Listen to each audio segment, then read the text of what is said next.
কই গো, হিসাবটা করি চলো।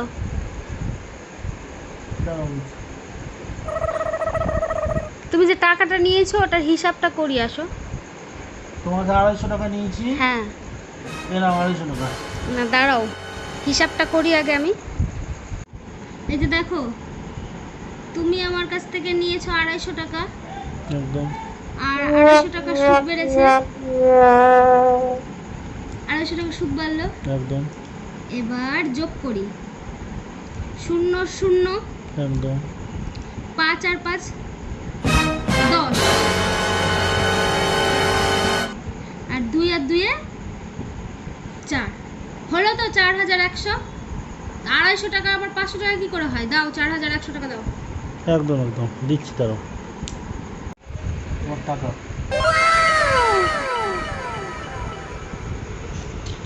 নিনজা টেকনিক, এরকম টেকনিক সবাই সবার বরের সঙ্গে খাটাবা। আর 250 টাকা থেকে 4100 টাকা হয়ে যাবে তাহলে তোমাদের।